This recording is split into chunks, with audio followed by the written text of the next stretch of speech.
Hi guys! So welcome back to my channel. So in this video ay ating i-review ang isang lending application na nagpapautang daw of to 18,000 pesos. Okay? And ang initial na pwede nating makuha daw sa kanila is 3,000 pesos. So let's see kung okay ba talaga or kung maganda nga ba talaga ang lending application na ito. So before we go on, sa mga hindi pa nag-subscribe, mag-subscribe na and hit ang bell button para ma-update kayo sa upcoming videos and tutorials.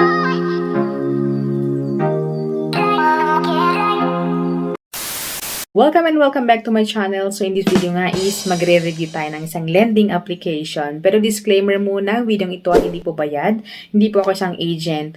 I'm just sharing with you guys kung anong isang lending application at kung ano ang aking naranasan or kung paano ako nag-process ng isang loan sa kanila.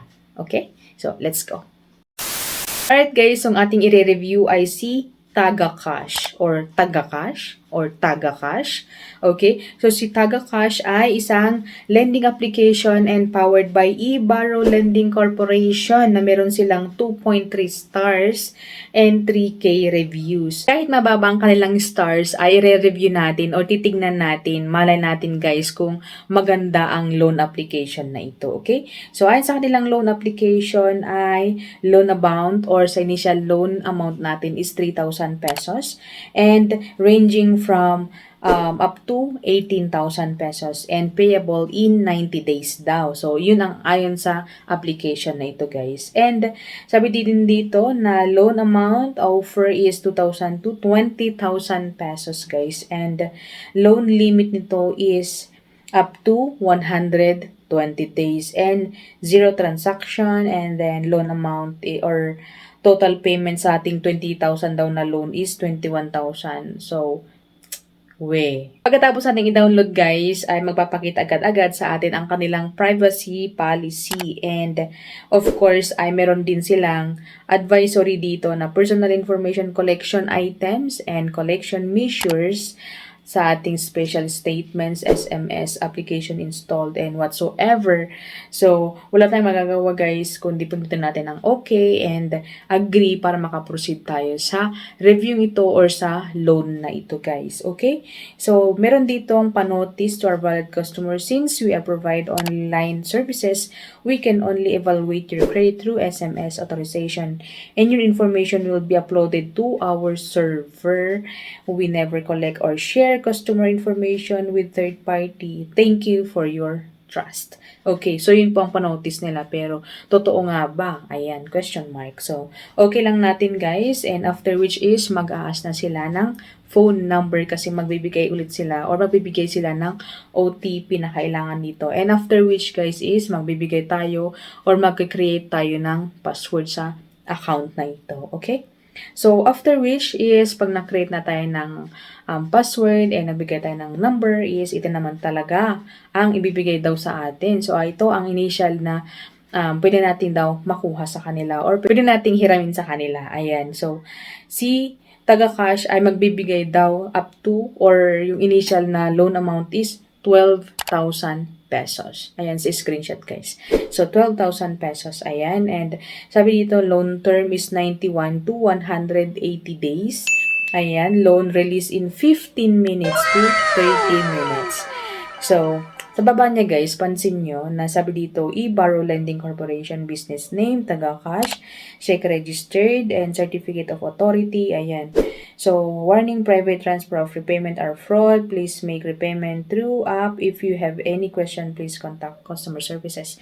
So, sabi dito, SEC registered number. Yan. So, registered daw sila sa SEC. Pero mind you guys, na hindi po lahat ng registered SEC is okay and goods po sila. So, mas maganda nanonood tayo ng mga ganitong videos para makita natin kung ang susubukan nating lending application ay okay and hindi po harassment ang matitikman natin sa kanila. Okay? Pagkatapos ating tap yung apply now, ay makita natin dito yung disbursement channel. So, merong RD Pawn Shop, GCash, Bank, and Mlulier. So, for me, is GCash na lang mas safe. Kasi pag bank, mag-ask pa sila ng mga pamalan, ayan, address, blah, blah, blah, account number. So, mas maganda na lang na ganito, guys. So, GCash, and then, next step natin is ang ating basic information, related information, contact information, and identification. Ayan. So, sa basic information, tatanungin nila legal name, ayan, middle name, last name, date of birth, gender, education, marital status, industry, liabilities. Ayan, and even our current address, salary range, next payday, ayan. So, bigyan na lang natin sila ng mga information or ibibigyan na ng information and then tap natin ang next. Okay, so kailangan din nila ng contact reference, 4, yan. 4 na contact reference and then confirm na natin pagkatapos nating maibigay. Ayan, and sabi dito, allow taga-cash to access your contact. So yun na nga guys. Tap natin ang allow para makaproceed tayo kasi pag deny is syempre hindi tayo makapag-proceed sa kanila. Okay, so allow. And next naman guys is ating pag-upload ng ID natin. Okay, so meron ditong front of ID card and then handheld ID card. So may pa-selfie si Mayora. So sa mga ID na kailangan or pwede sa kanila is UMID ID, Social Security System or SSS, driver's license, TIN ID, PRC voters ID, and yung postal ID. So, sa akin guys, is ginamit ko na lang yung aking postal ID. Ayan.